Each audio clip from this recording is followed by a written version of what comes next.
Wait. Oh. Rosary cannon. Are you freaking kidding me? I get a gun? They gave me a gun? This changes everything. Now I can defeat the evil with the power of friendship and this gun I found. Thank you. That's a little blunt.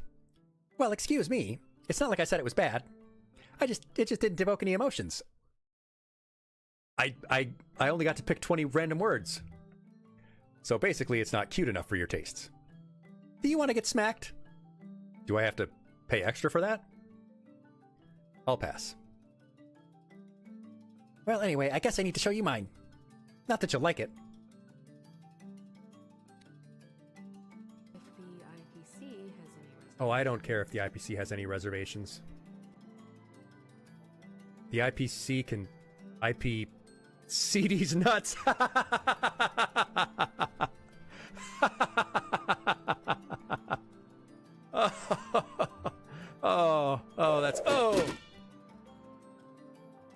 I apologize if I aroused you from some deep slumber. Slumber, long sleep, but now is the waking. Oh, she's woke. Growth, time of birth. The time of birth approaches, and she's preggers. Congratulations. Focus, Yang. If you travel with Mr. Yang, he'll give you a thesis on everything he sees. If you have the patience to let him go on and on. March, I'm trying to be nice to my friend Welt. He's one of the people I like. You need to clam up your clam hole. Right. So many labs and universities and researchers worldwide would have to be colluding for a long time to suppress this. It just doesn't seem feasible. And to what end? Because they, I guess, want more people to have autism? That takes us back to our first slide on these conspiracies. To what end? Who benefits? Model railroad manufacturers? Oh, they're kind of like platypuses.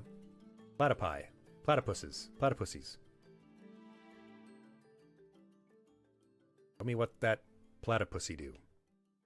I'm sorry, yeah, that's Kafka. She turned herself into a bug or something. I don't know. Precisely. Yeah, it was some kind of anamorph-like thing. She turned herself into a roach. It's a long story. I haven't read it in a long time. At the ninth bell toll, send 20 measures. 2 beats, smoke rock. I'm not gonna smoke rock. What are you, crazy? I don't do that anymore. Dang, look at that. Look at that figure she's got.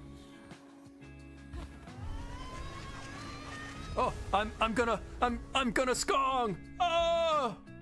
Pilgrim, this settlement welcomes all who step the holy path. May you ease your shell within, that your strength renewed can carry you higher. Can you take me higher? To the place where... I gotta stop. I gotta stop doing the early 2000s, late 90s music. It's definitely turning people off the channel. Sorry. I hear Sherm. I hear Sherm. Sherm, baby, I'm coming. Sherm, sweetie. Sherm! Sherm! Holy red maiden, have no fear. 'Tis only I, Sherma. I found healing supplies, but then the way back collapsed, and I heard moaning from the dark. Oh, how thankful I am to see you. Hold your gratitude, little one. The dead are stirring. Sherm, baby, stay behind me. It's gonna be okay. Close your eyes. Mommy's gonna make the bad men go to sleep, okay? I already have the Musketeer's gloves. I have like 8 of them. Stop buying me gloves for Christmas, Grandma. I want Cocker's Bad Fur Day. I heard there's a nude mode. I'm not just a pretty face, you know. You aren't even a pretty face! Got her. Bench. Oh, God in heaven. You know, Team Cherry, I've really been defending your difficulty. But what you did there is completely inhumane. Bug aim, whatever. I'm not just a pretty face, you know. You aren't even a pretty face! got her. Someone did have to do it. She did have to die. It is crazy how many people we have to kill, isn't it? It's crazy how many people we have to kill in order for good things to happen. May I venture to know the illustrious names of my heroes? I'm Aegis. I'm your illustrious hero. I'm your lustrous hero. I'm your lusty hero. I'm so far away. I'm so far away. I've been changing, but you will never see me now. Now I'm blaming you for everything. There is a 0.00% chance that any of you know who the hell that is. So enjoy that.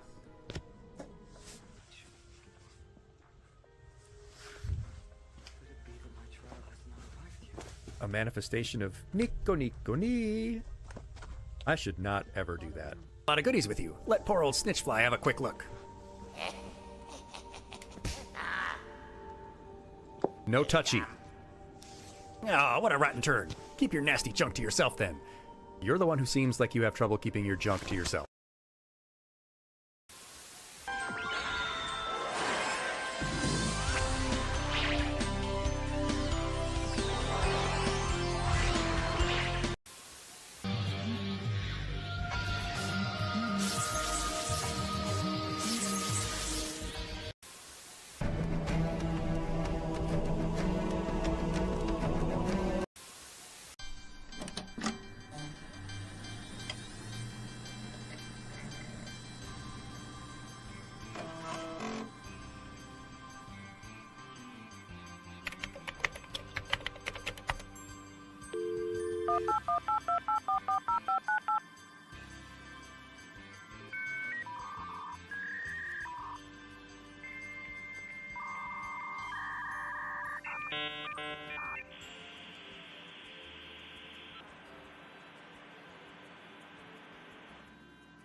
Welcome. You've got mail.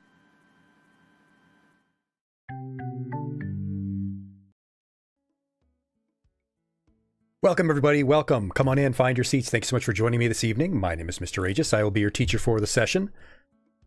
How are we all? Hello, Henry. Hello, Rao. Great to have you with us tonight. We'll wait for some stragglers to file on in, but like the stream title says, it's Moki and Ori's birthday. If you've been here before, you know all about our little class pets, but we're going to teach a lesson about them for everyone who might be new and dropping on in. We're going to learn all about mustelids, our little ferret friends, right up here. Rao walked 20 miles at work, Monday through Wednesday. That sounds like it's pretty pooping. Yeah, good for you. Get pooped. Moki and Ori know all about that. Tiring themselves out until they poop everywhere. We'll talk about it later. How's your week been so far, y'all? I hope you've been well, class.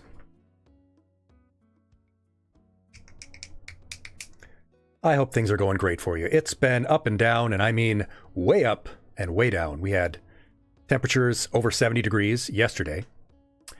And then this weekend, we're going to get up to a foot of snow. So that's how it's been going for me. Rao's almost at spring break, which is enviable. Wish I had that, but I don't right now. So no. Just going to be work and work and work. So I'm going to have to take a couple days off, I think. Thankfully, I have at least a little bit of vacay. I'm going to need it.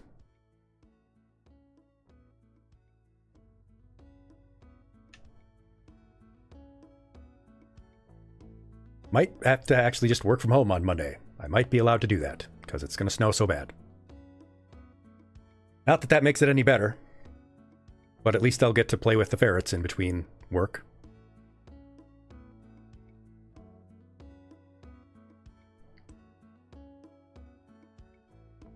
Yeah, this job would be great if I could get at least one day regularly work from home. A bunch of people in the office do it. I can't yet. I haven't been here long enough. If they let me do that, it might be worth staying. But other than that, I kind of want to go back to school and get my doctorate, but I don't know where to start. Don't know where to start.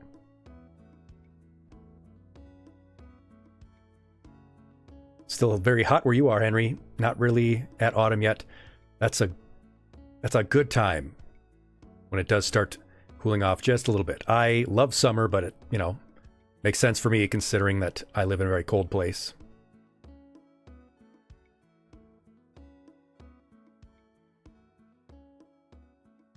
But if I could have the, climate controlled 78 degrees and calm every day, I would.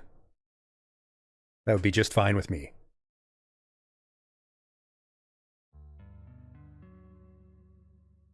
Summer is the enemy of the quote-unquote people who live in Arizona, Rao. I think that's what you mean.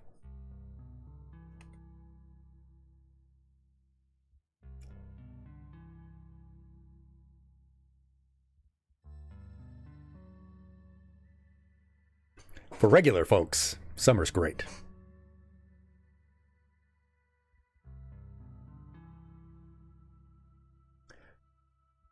It's my favorite season by far, for sure.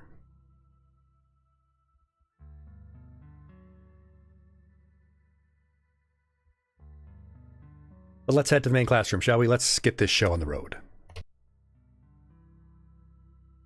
There we are.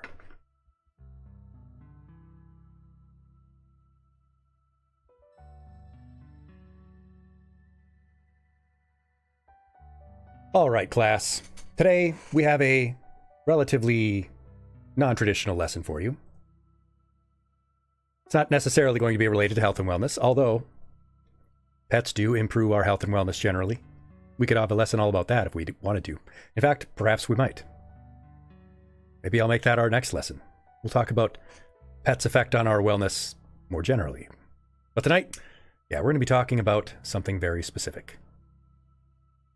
Because it's a very special day. Got the email from my vet. It's Smokey and Ori's birthday. Make sure to buy stuff from us. No, they are already pampered enough.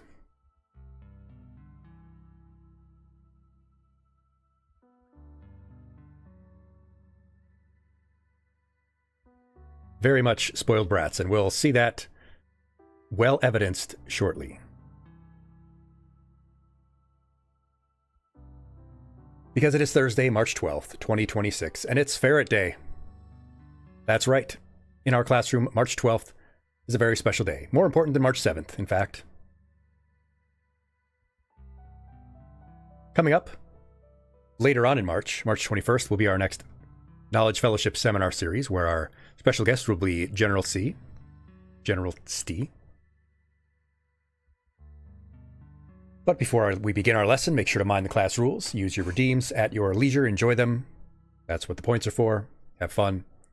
Make as many clips as you like. Ask lots of questions if you want. Give your feedback. Use your Amazon Prime free sub if you want. We don't try to ask very much for subs and donations. If you want to support the channel, we really appreciate it. And for those of you who do, it means a lot to me. We're very small, little independent folks here.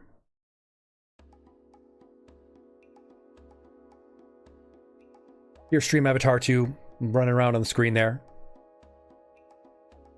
Most importantly, of course, just following along, sharing what we do with others, have fun, and check out the Knowledge Fellowship, the stream collective that I'm a part of, in the About section. Always someone streaming something fun and educational there. Today, it is March 12th, and that means our fun facts are related to March 12th. And the first one is that it is National Popcorn Lovers Day. It is the day if you love popcorn, and you know what? I kind of do. Depends on the type. So that's our first icebreaker. What is your favorite type of popcorn? I gotta say the type pictured there looks like caramel corn, and that's probably my favorite. I'm a salty sweet kind of guy, and I like caramel corn. I don't really need any of the other stuff with it. You know, like the peanuts and Cracker Jack. I'm okay without that. Caramel corn, toffee corn. I like that. That's my jam. Butter's okay. Extra butter's okay.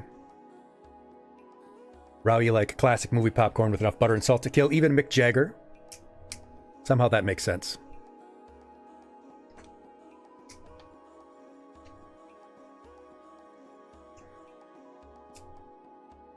Kettle corn is one that I really like. Again, though, because it's that sweet, salty mix. Gives me a little bit of both. The other big fun fact for today, though, is that March 12th is the day that Tim Berners-Lee invented the World Wide Web back in 1989, 36 years ago. With the original logo of the World Wide Web, just 3 W's there. I don't know if it's so much of a win for us ever since, but yeah, Tim Berners-Lee invented the World Wide Web, proposing this universal linked information system. First adopted in 1989 on March 12th. So we have him to blame or thank for wherever we are today, together with each other. This was the little Google Doodle that was celebrating it.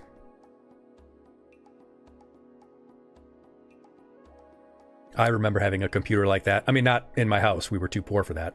But at the school.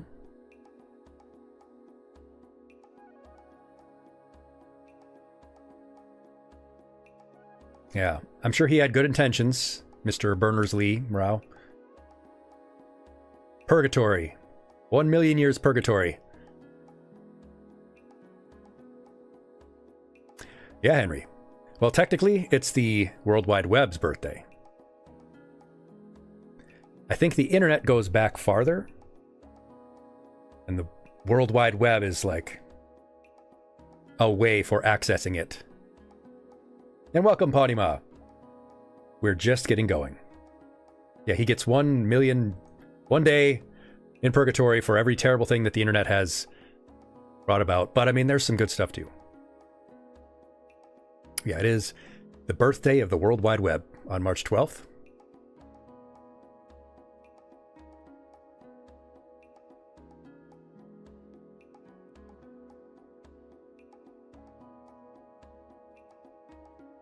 But why don't we get started with our lesson, our very important, very special lesson. Because today, in our Vtuber health class, it is Ferret Adoption Day. Because it's Moki and Ori's birthday. Well, I mean, I don't know the exact day they were born. This is the day that I adopted them. This is the day that I first got them at the store. I think they were about 6 months old when I got them. So we just used this as the day of their adoption. This is their birthday. So let's meet them. You've seen them. You love them. Moki and Ori are 4 years old, or thereabouts. And they're sable ferrets. That's the name for the color of their coat that we'll talk about a little later. And they're a big brother and a little sister. Well, they're the same age. Size-wise.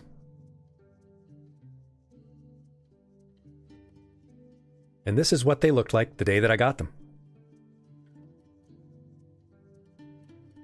I had prepared a small space in my basement. I had a little unused closet area that I'd cleared out and set up a space for. And I was going to get ferrets. That was my initial thought. But then there were none around in any of the stores. And there were none up for adoption anywhere. And I started thinking, well, what about rabbits? What if I got some rabbits? That would be a nice space for them. Maybe a small dog, because I didn't want to leave a big dog cooped up in the house. Maybe some other small pets.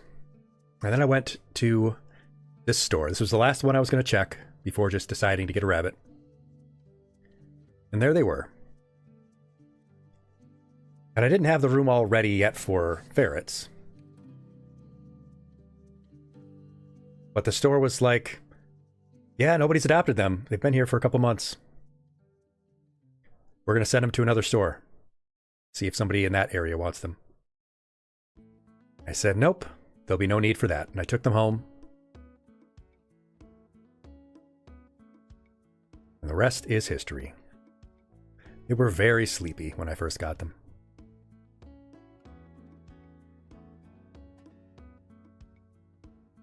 And there they are. Ori, as you see, is the little sister. She's more hyper. She's more active. She likes to bite between fingers, and she likes to bite the skin of your wrist area. She's considerably darker than her bigger brother. Moki is the long one. He's much more chill. He's much more lazy. He'll rather lick than eat or bite, but he will bite too. He likes to hide food. Once the food comes out, he likes to take a big chomp of them and go hide them somewhere in the room. They've always got food, so I don't know why. He just likes to do it. And they're named after Ori and the Will of the Wisps characters. There's Ori. Ironically, she's the darker one, but this is Moki. One of my favorite games, and I was playing it around the time that I picked them up.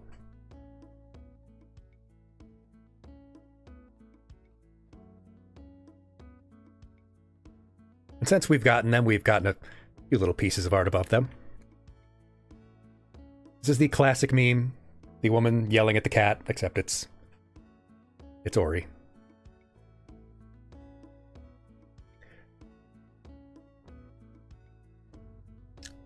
I told the artist to put Kiryu behind me, and she didn't know who that was, which was shocking to me. A VGen fan artist who didn't know who Kiryu Kazuma is. Like, what?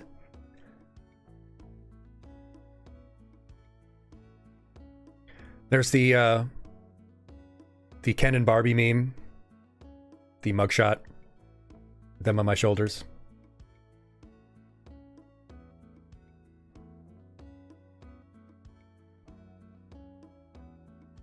But we got to ask a couple questions first before we get going fully on the lesson part. And that is, firstly, what is a ferret? What is a ferret? It's an existential question. Apple Dragon is correct. It is a tube cat, also known as a mustela furro, or a thieving weasel, which seems like a very insulting name. But as we're about to learn over the course of this lesson, it's more or less accurate. The cat snake, as Rao says, the thieving weasel. They're from the family mustelids, which includes weasels and stoats and badgers and otters and wolverines. Badgers, like myself.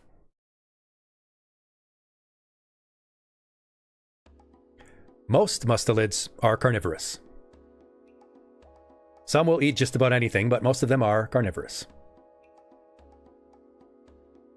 What they generally share is small, squat and/or slender bodies, low to the ground, with scent glands. That musty scent that they get their name from. But they can be found in all kinds of environments. They can be arboreal, living in trees. They can be burrowing, like badgers, or aquatic, like otters.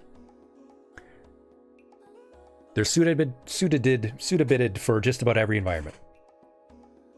They're kind of like crabs. Everything evolves into crab in the water. Everything evolves into weasel on the land. But these are their cousins, like me, badgers, right here. The kind, polite-looking European badger. The hobo goblin honey badger. And me right here, the North American badger.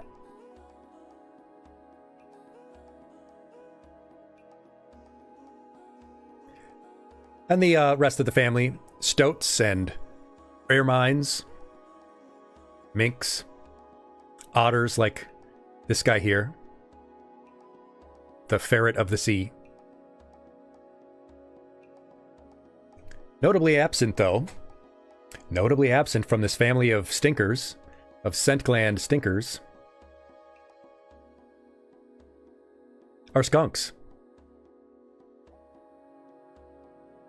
That's because skunks are no longer in the mustelid family. They used to be in there. They used to be in the family. We kicked them out. They were too stinky. And they also found genetic evidence showing that they were more distinct and should be their own family. But yeah, skunks used to be in our family, and we threw them out after the incident at the last family reunion.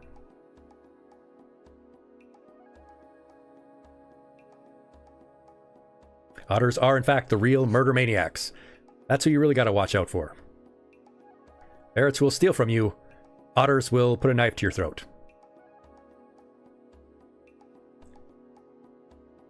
Yeah, ferrets, specifically. They're the long and lean version of a mustelid.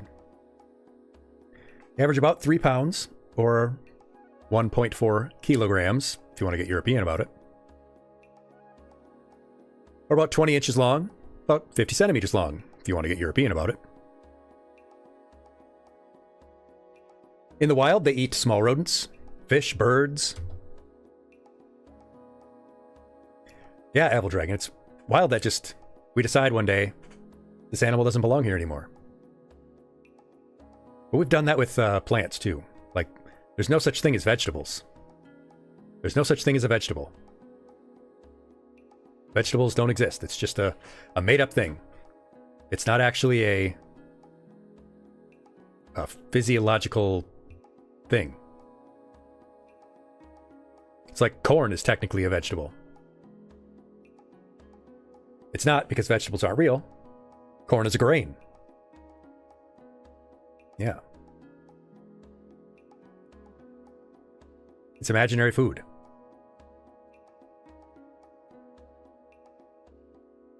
So here's a ferret, a wild ferret, a black-footed ferret. Getting the best of a groundhog or prairie dog. Very fast creatures.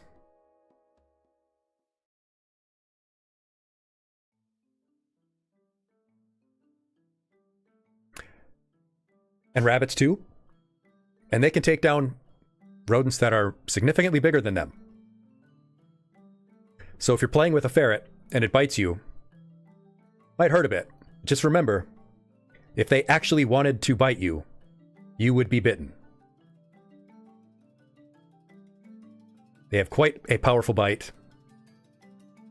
So if they're play biting you, they don't mean to hurt you. Just remember that you're 10 times bigger than they are.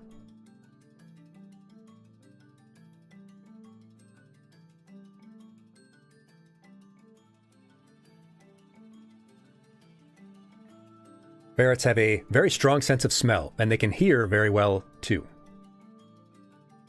They don't have the best eyesight, but they're not colorblind, like some people think they, along with a lot of other animals, are. They're not colorblind. They can see red, and they can see some shades of blue, and they have pretty good low-light vision. So what a human sees as purple, ferret would see as a very dark blue, for example.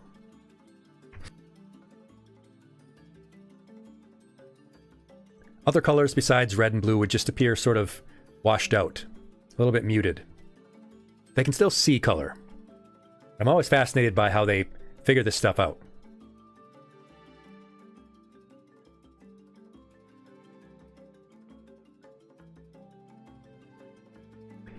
Are you a ferret, Ponima? You have the same kind of colorblindness? You have ferret vision?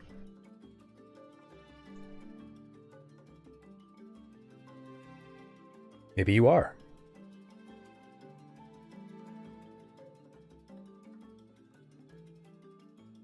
They also have a very high metabolism. They eat constantly. They eat 8 to 10 times a day. Up to about 5 to 7% of their body weight throughout the day. They don't eat a ton at each meal, but they eat throughout the day a lot. They snack a lot. It's mostly 2 ways, from my understanding, how they figure out the colors animals see. They look at the cones and rods under a microscope, and they determine how many of each type they have, because, there's red, blue, and green receptors. But then they can also do tests that are more like practical, like showing them different things in different colors and seeing which ones they can recognize.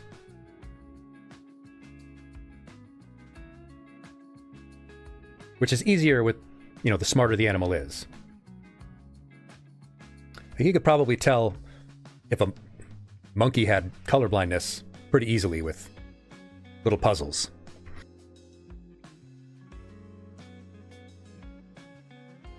But because their smell is better than their eyesight, they use those scent glands they have to mark their territory. Male ferrets are called hobs, and females are called Jills. I don't know where they get those names from. I don't know of any other animals that have that delineation. But hobs and Jills generally have pretty notable size differences. So we've got a hob here on the left and a Jill on the right. And that holds true for Moki and Ori as well. They're pretty distinct in size.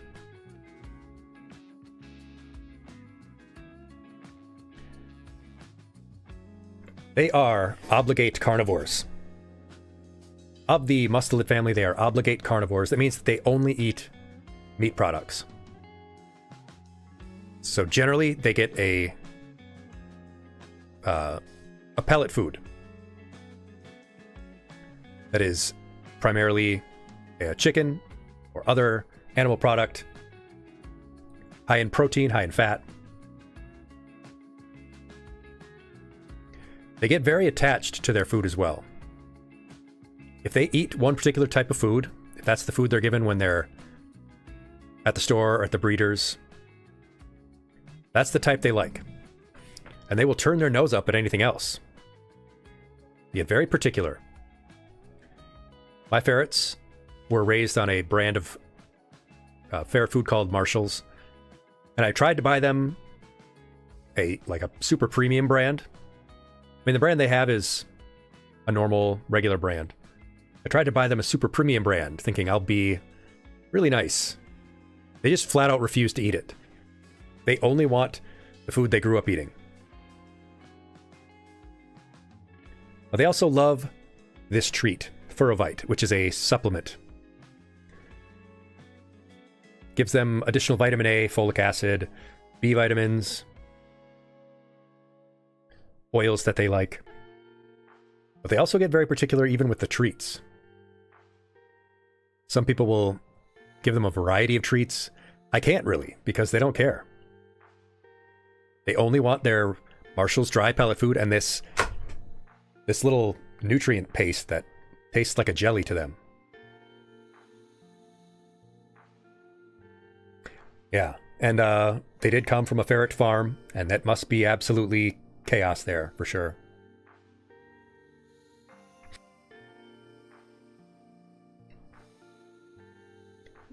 Ferrets have been around for a very long time. They are relatively recent as a domesticated animal, but it's been a lot longer than people might think. And they've been in our popular culture for longer than people might think.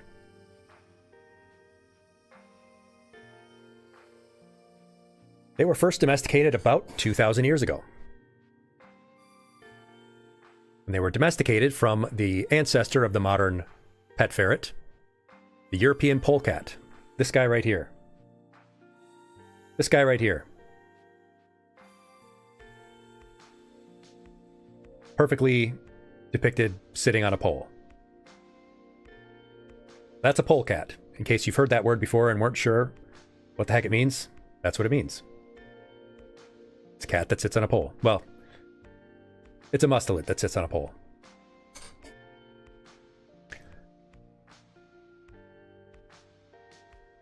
Where they were domesticated is considered in or near the Mediterranean.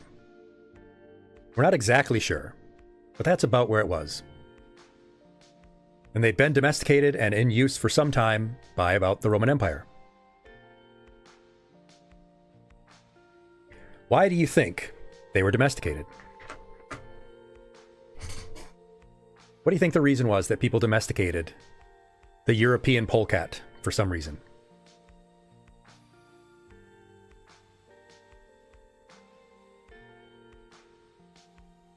Yeah, Romans did have ferrets.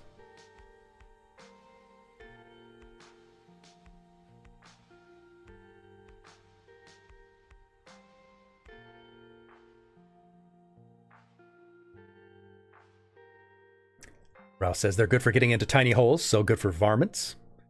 Apple Dragon says for fun. Chaos, sicking a ferret in someone's house. Anima, their slim build, getting anywhere and stuff. Yes, yes. All quite valid. Primarily pest control.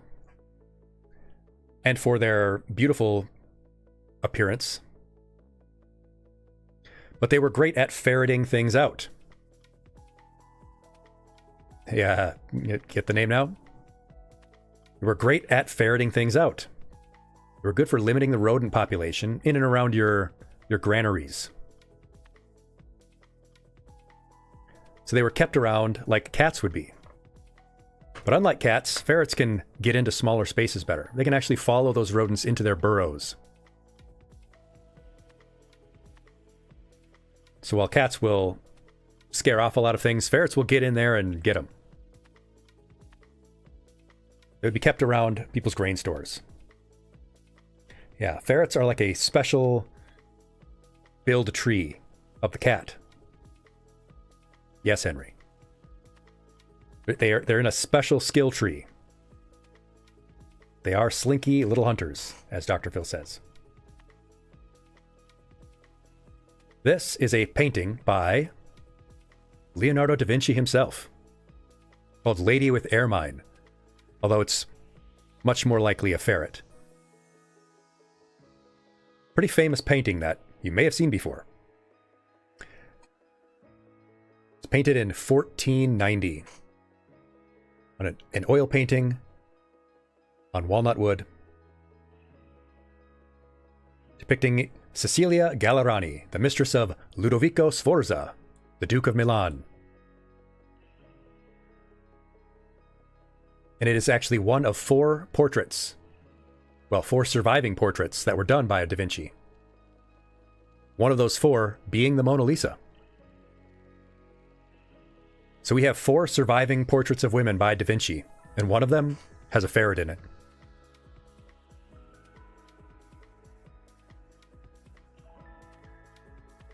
That's how cool they are.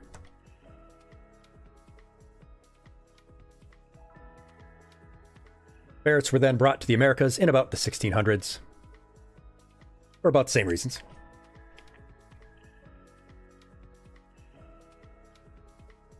The ferrets are depicted in all kinds of art throughout that period. This beautiful pendant of a ferret dates to the 1500s. Imagine how rich and how much you had to love ferrets to have this made, to commission this. Empress, they were first in the Mediterranean, so in and around Rome, Greece. It must have cost a fortune. Anyway, yeah. This painting is from actually an illustrated book called The Hunting Book by Gaston Phobos in 1390. It depicts people using ferrets for hunting. Not just for rodent control, but for hunting for people. They weren't hunting people, but they were using the ferrets to hunt food for people. This guy holding his long, slinky noodle.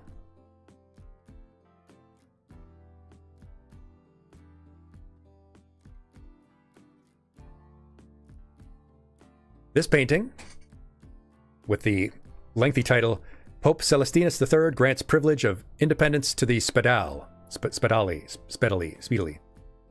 by Domenico di Bartolo. Di Bartolo being a pretty famous painter as well. In 1443, this man is wearing his ferret around his neck at a high society event, or some kind of important event. So it must have been a fairly beloved and well-behaved pet.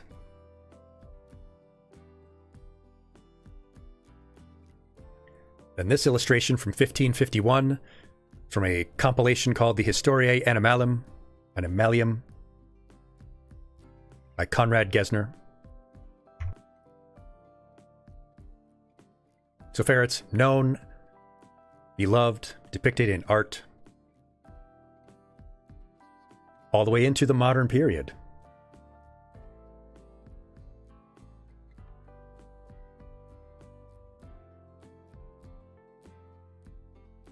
Like Redwall, the logo not showing up for some reason.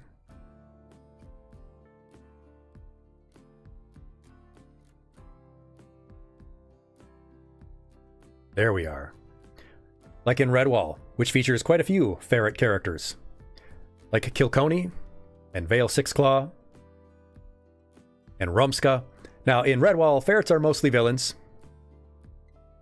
They're primarily depicted as villains in the story, which isn't very fair to them. But some of them are at least complicated. Vale Sixclaw is a kind of a complicated character.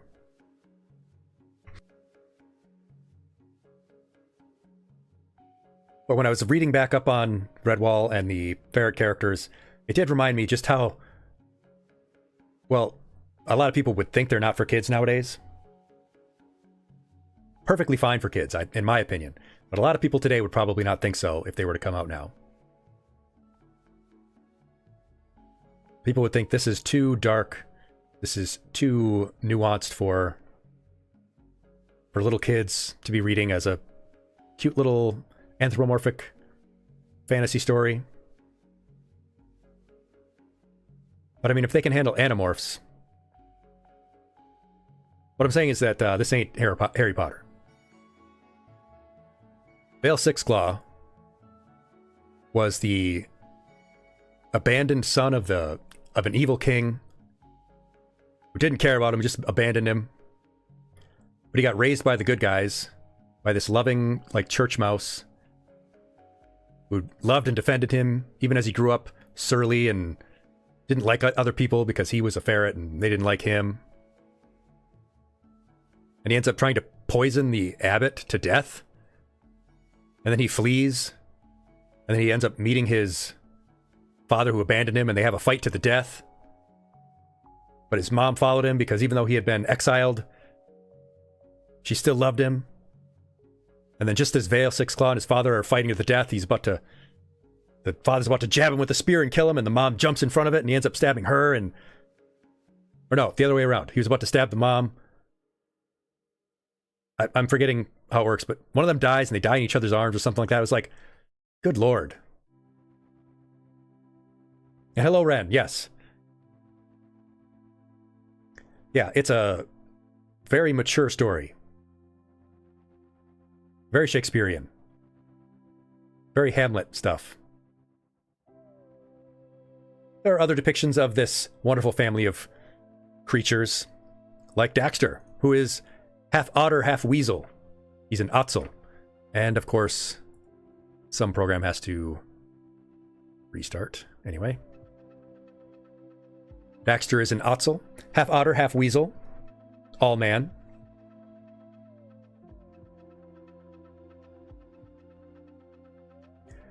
And the Toon Weasels, the Toon Patrol, who are short-tailed weasels. Always laughing.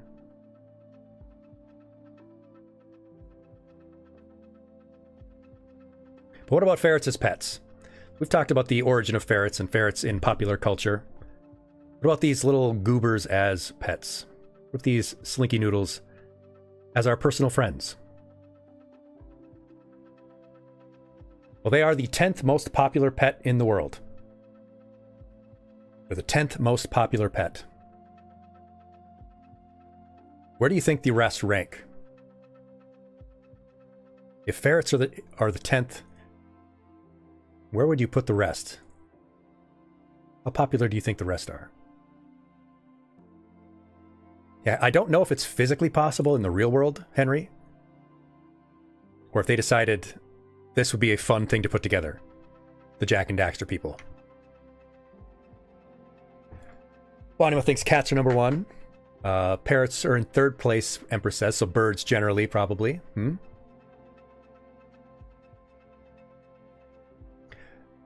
Well, dogs are number 1. Dogs are el numero uno. Cats are number 2. Fish are 3rd. Children, I don't think make the list. Children are way less popular. Wow. But horses, yes, horses are the 9th most popular pet. Yep. But dogs, cats, they are number 1 and 2. as you probably imagined. Fish and birds. And then very small rodents like hamsters and mice, gerbils. Then rabbits. Reptiles is very broad. I think birds is very broad as well. I think birds is a pretty broad category. Yeah, reptiles is everything, right? Snakes, lizards, turtles, geckos, all kinds of stuff like that. But the top 4 makes perfect sense. At the top 5, actually. Because they're all quite easy to deal with. But yeah, then horses and ferrets. Insects and spiders don't make the list. I like turtles, Ponima says. Classic reference.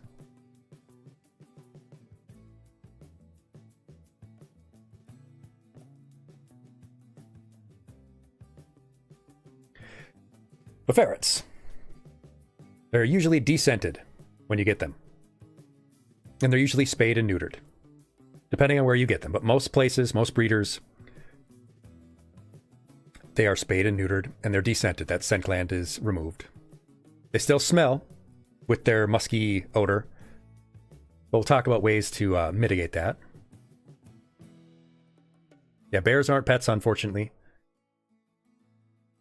Ren, you had a jumping spider. How high could it jump? They should not be kept solitary. Ferrets should not be kept solitary as pets. So you can have a cat on its own. You can have a dog on its own. You have some of these creatures on their own. Ferrets should not be solitary. You should have at least 2. I would love to have a 3rd. In fact, I told my vet, who said sometimes, yeah, they have pets who get left there or need adoption. I said, if you ever have a ferret come in, call me, because they know I have a nice space for them that we'll show later. If you do keep them caged, they should be given at least 1 complete hour or more of free play, handling them, playing with them. At minimum. Like this. Just chuck them around. That's how it happens, Raul. That's how they get you. Once you pop, you can't stop. Pop goes the weasel, because they're technically weasels. Yippee! Yeah, I genuinely would like to have some more ferrets. A 3rd would be really fun. I think they would like it. Because if you just had to deal with your brother or your sister all the time, and your 10 times bigger weird owner, yeah. But you should give them that time because they love to cuddle. And they will nibble in play and bite for attention, which is probably why they bite me a lot, because they want my attention.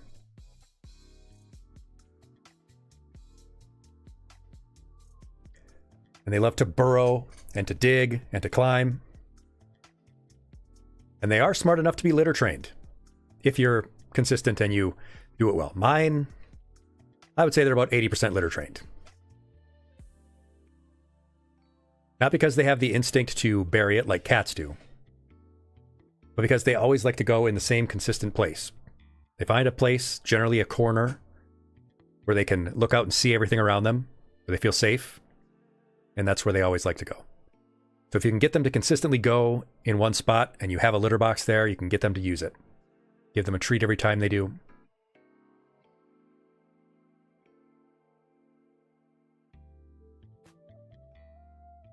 I mentioned earlier that our little fellas are sable ferrets. There are quite a few color combinations available of ferrets. There's the classic sable, the sable mitt, and the sable mask.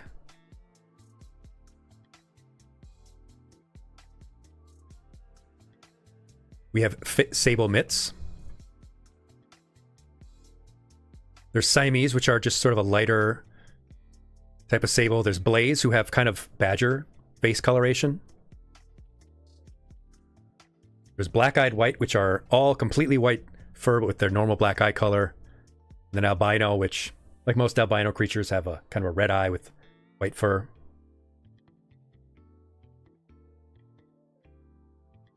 Can an opossum be counted as a ferret? No, sadly.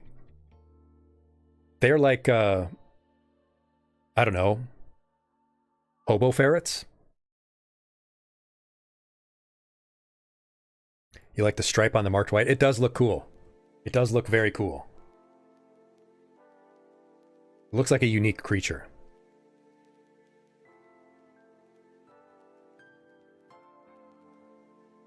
Sables are the most common type. That's the type that we have.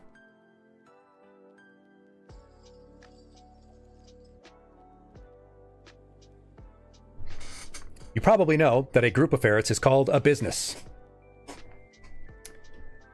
A group of ferrets is called a business. And don't they look like dapper little businessmen? They look like something. One of the better names for a group of creatures. Obviously, Murder of Crows is the number one. Murder of Crows, absolutely the best name for a group of creatures. Business of Ferrets is way up there. It's a top 5. They do have a great handshake too, yes, Ponema. That makes me wonder what your other favorite names for a group of creatures might be. I know what the others in my top 5 might be. Obviously, we said Murder of Crows and Business of Ferrets. Those are 2 in my top 5.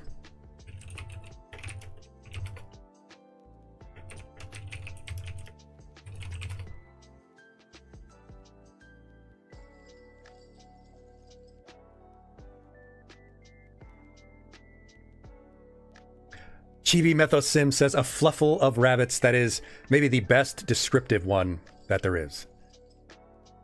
Like if someone told you that the name for a group of rabbits was called a fluffle, like, yeah, that tracks.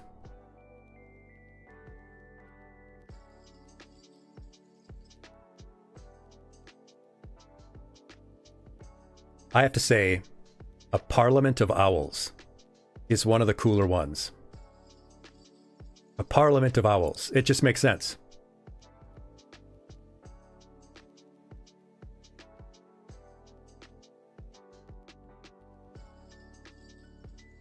A group of jellyfish is actually called a smack.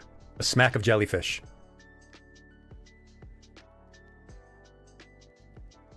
A skulk of foxes. That's really good too. Because, I mean, foxes skulk around all the time. Oh, embarrassment of pandas. Embarrassment of pandas.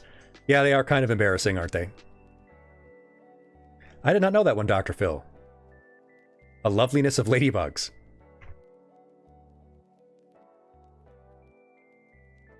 A convocation of eagles is good. A pandemonium of parrots.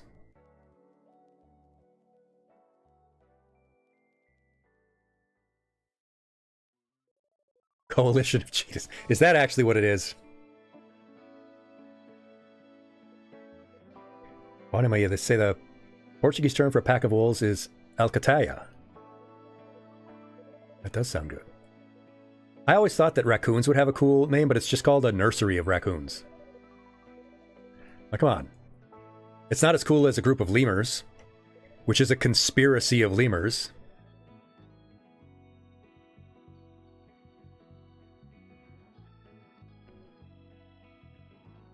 But ferrets are intensely curious. They love to explore. They love to investigate everything. They love to probe for possibilities wherever they're at. I think Henry Barrett asked earlier if they've gotten underneath the wood. Well, they haven't needed to because they've been able to get through everything else.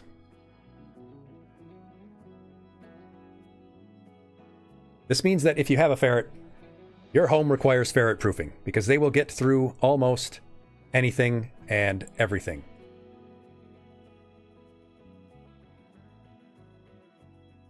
Anything that they can get their head through, they can generally get their body through.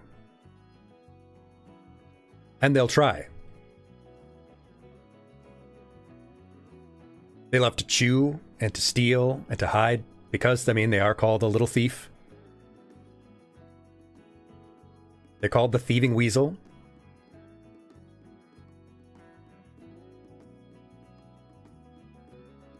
And speaking of chewing, stealing, and hiding,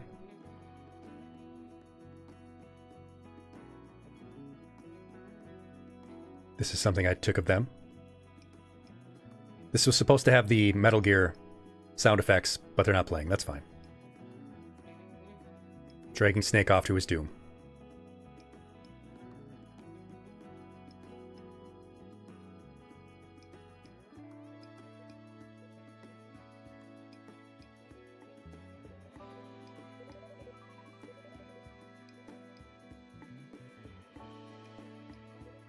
Oh wait, it is playing. Can you hear it?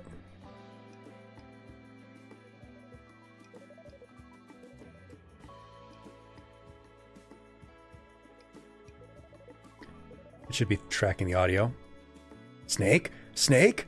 Snake! There we go. Now it should work.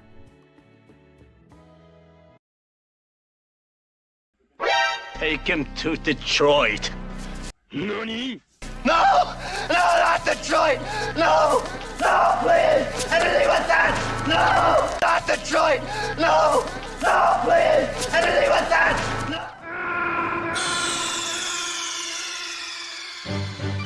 Snake, are you okay?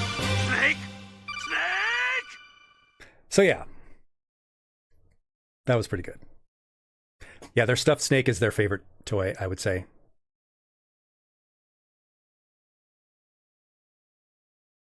But it's okay, because they like to sleep about 12 to 18 hours every single day. So they get their fun in, and then they love to rest. And by sleep like the dead, I mean sleep like the dead. In fact, it's called ferret dead sleep. They can be sleeping so fully, so soundly, in ways that I can't even imagine, can only dream of, that this is what it sometimes looks like. When they feel safe, this is how they might sleep.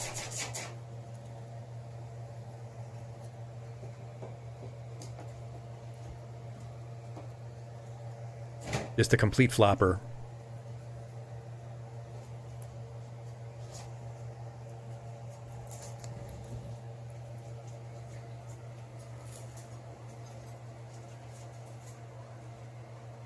They don't care. And then they wake up and it's all good. You know, hey, what's up? Food? Food? Play? Is it playtime? Is it food time?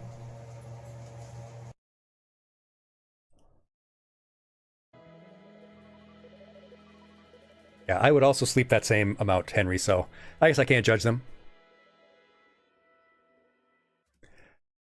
Some other important things to remember. That yes, they are mustelids, so they have a musky odor. But this can be mitigated. First off, of course, they are generally descented when you get them. But you can also take good care of them, and it will reduce the smell. Think of it this way. If you ate nothing but junk food and Mountain Dew and Taco Bell and Doritos, and you didn't move around and you just sat in your room all day, you would probably have some bad BO.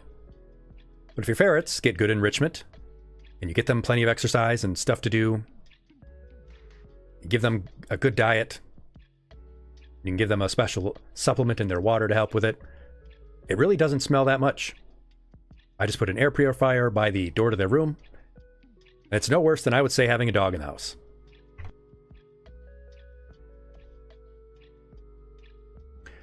Remember, though, that they are as curious as a cat, as instinctual as a hunter, as playful as a dog, and sometimes as dumb as a rock. And they have no regard for their own safety. They will get stuck behind walls. They will fall out the window. They will get themselves trapped in things. They just can't help it. So you have to help it.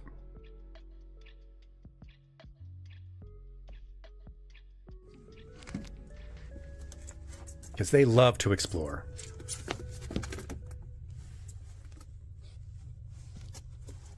Here's some vid of them.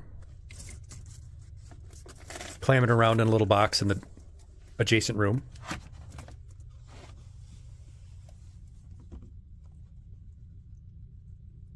Look at always probing every corner.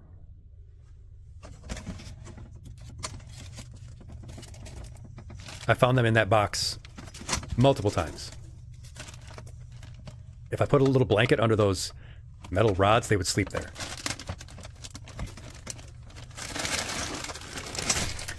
GD, I don't know if they know their names, but they will come if I, like, snap my fingers. If I snap my fingers and, like, scratch at my pants, they will come. Mostly so that they can climb up my pants. Climb up to the top of my head. Which they do, all the time. Pretty sure there'll be a video of that coming up.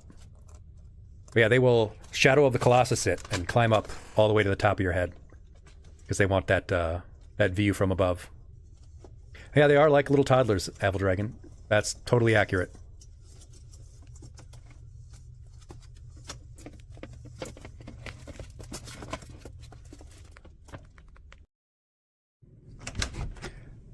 And of course, there's the Weasel War Dance. The Weasel War Dance. This is that little floppy, kind of jazzy movement they do when they're playing or play fighting. Sometimes people think it's because they're instinctual and it was something they used to do to hypnotize prey. I don't know if I buy that, but the Weasel War Dance. Yes, you can cut their nails, and you should if they get too long. Generally, if they have plenty of space to move around and they're getting a lot of exercise, they stay down enough. But at their yearly checkup, the vet cuts them, and then I cut them if they really need it throughout the year. Let's show the Weasel War Dance. Show them at play. You'll know it when you see it.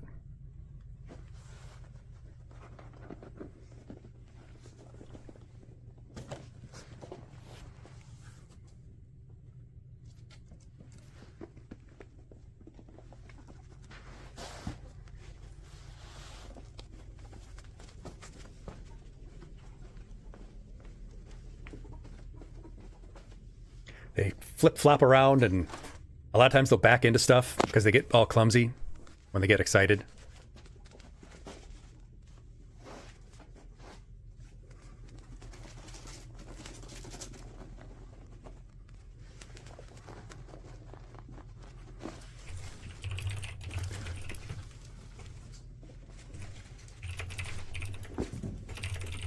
They are a little quick on their paws, right? They kind of flop back and forth, kind of face sideways. Oh, and this is their other favorite toy. It's a shag rug. They will play that. They will play with that rug as much as any other toy that I've bought them.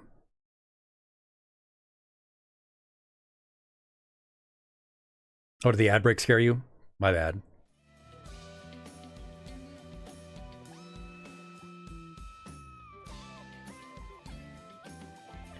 Yeah, they do love to climb up everything.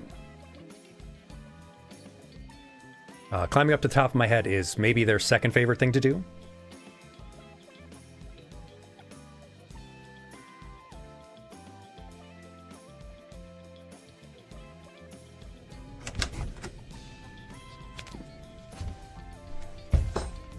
They'll climb all the way up into my hair. They don't care. As long as you have pants. Otherwise, they'll just try to climb up your skin, which, you know, that can be more of a problem.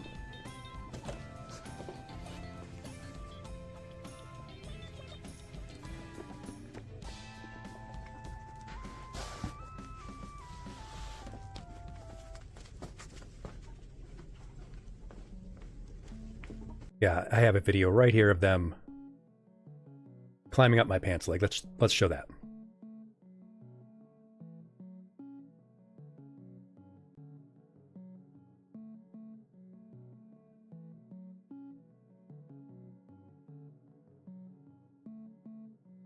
All the way up my shirt. There's them climbing on the outside wall of their room. They love to do that as well.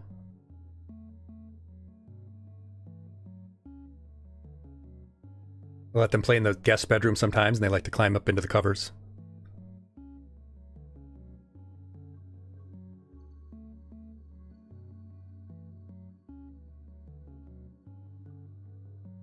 And welcome back. Thanks for sticking through the break, those of you who had it.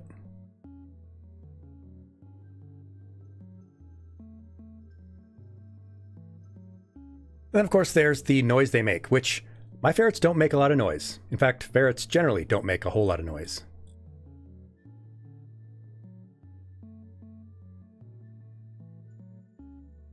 But they do make a noise, and generally it's called duke-duke, or duking. So we'll play a video of ferrets making noise, because these ones make more noise than mine.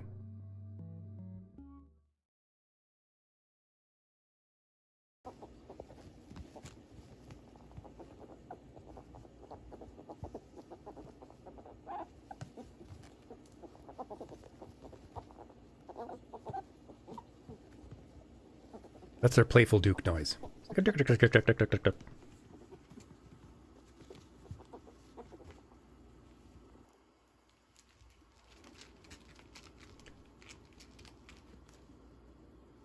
do make some yips occasionally, but other than playing or like being mad, pretty quiet. They do like to do this to fight in the tube. Me and my two little ferrets.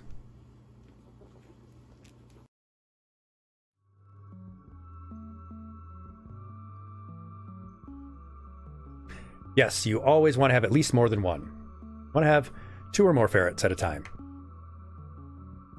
I would love to get a 3rd ferret. Some of the other stuff to think about, though, for ferrets, if you want to have them as a pet, remember, in some states they are not legal. They're not legal in California, Hawaii, New York City, or DC. They're also not illegal in New Zealand or Australia. Some states where they are legal do require a license. And it does make sense because you don't want them to get out into the wild. Because of their characteristics, they are prolific hunters. And it would not be good for the local ecology for them to get out. They can go out with a leash, but I'll talk about that in a minute. Most importantly, though, you gotta keep good care of them. Have their once yearly checkup and make sure they get lots of enrichment. They're curious, active creatures. They need that. They can get along with some other pets. They can get along with cats. Okay. Mostly because cats are fairly solitary anyway, and as long as the cat can get away and be left alone, they don't care. Dogs, if the dog is fairly gentle, is good. But they're not so much good with other pets. I don't think it's a good idea to keep them around other pets, because most of those other pets would become prey.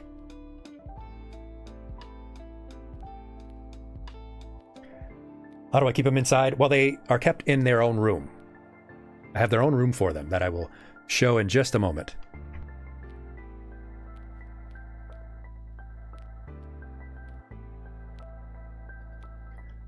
So they look cute and cuddly, but they are killers. And they will kill. And they will kill again.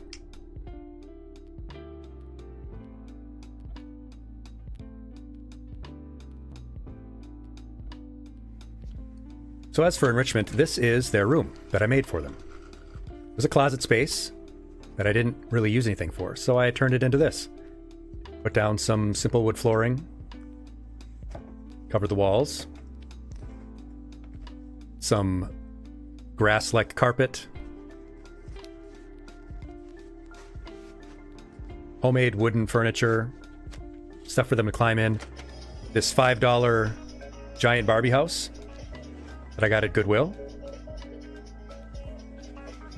Lots of tubes. Cardboard boxes are plenty good for toys for them. That way they never need to be kept in a cage.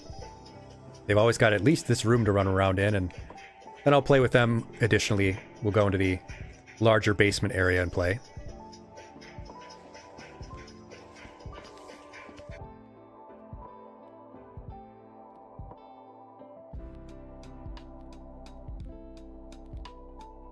Important stuff to keep in mind for their care beyond enrichment. You should check the breeder markings. You get them from a major breeder. They will generally have a little tattoo on the inside of the ear. The different markings will tell you where they came from and whether they've been spayed or neutered and descented. Mine have the 2 little dots to show that they're Marshall ferrets.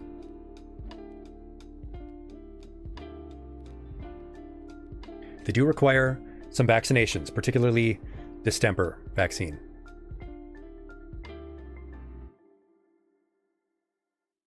They can be susceptible to adrenal disease because of their early spaying and neutering. So you need to be on the lookout for lethargy beyond their usual sleepiness, or for hair loss.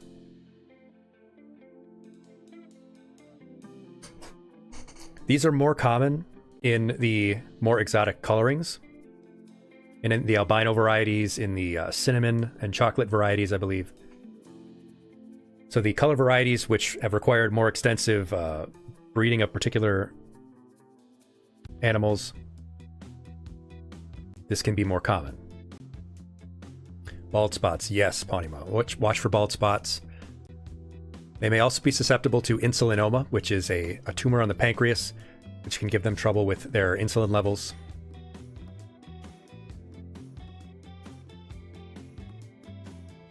They can also suffer from gastrointestinal diseases and blockages, in part because they put everything in their mouths. So make sure that there's nothing around that they can chew on that you don't want them to. They can also get the flu, like a person does. In fact, they have a pretty similar response to respiratory diseases like humans, which is an important consideration to remember for just a few slides from now. So in short, they have very few warning signs, and those warning signs don't come up very quickly, or don't come up very early. So stay watchful. Make sure that they get preventative care. Make sure that you're staying on top of things early.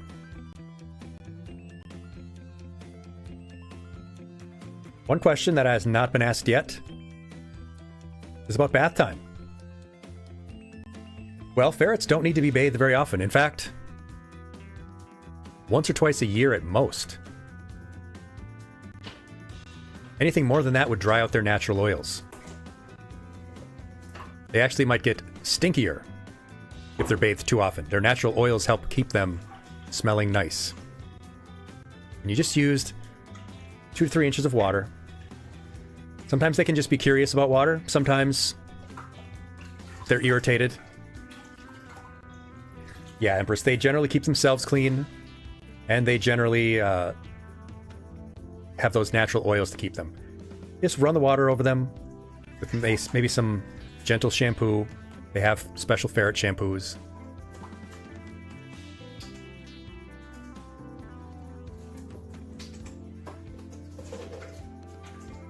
You run the water over them, rub the shampoo into there for a little bit,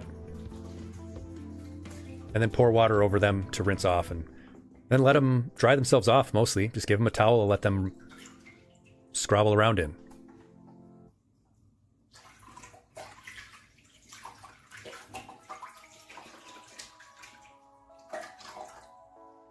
Make sure the water is just warm. Don't want it to be hot.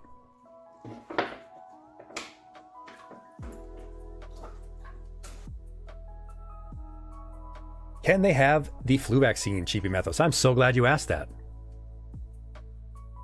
I'm so glad you asked. Because we'll move ahead one slide to the science. Ferrets, because they have similar flu symptoms and have a very similar immune response to respiratory diseases, they are actually used in the testing of flu vaccines pretty extensively. When I gave my lesson about the flu vaccine, we talked about this a little bit more. Sheep are often used for the incubation of the vaccine. Ferrets are used in testing effectiveness. When we were first trying to figure out how to have a useful vaccine for the H1N1 strain of flu, ferrets were very important. A few hundred test animals each year help save thousands and thousands and thousands of people's lives. Yes, rats are extremely useful for testing Ponima, and it's because they are rapid breeders, and they also generally have some similar responses. We go up with ferrets, specifically in these respiratory diseases, because they basically behave the same way to a flu that we do. There was one other scientific piece of curiosity I wanted to mention, though. And that is in the Large Hadron Collider at CERN. Many years ago, they were having a problem with the giant tube that runs for miles and miles and miles. And they couldn't figure out if there was a blockage or if there was a leak somewhere. They couldn't figure out how to deal with it, because that would mean checking all those square feet of tube. So one guy had a bright idea to just put a leash around a ferret and have the ferret run through the tube. That's what they did. They had this ferret run through the tube. Yeah, they are proficient business folks.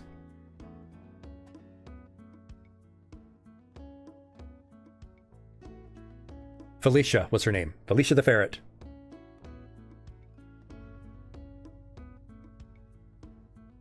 Helped Fermilab.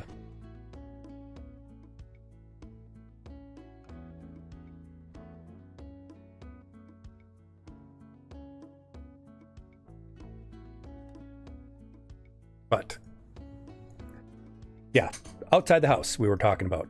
Someone asked. I forget who asked. Yeah, I do not let my ferrets go outside the house. It's just because of, I don't know, me. But they can be brought outside. And some people do. With a sturdy, secure harness. Like this little fella. Make sure you acclimate them to it first.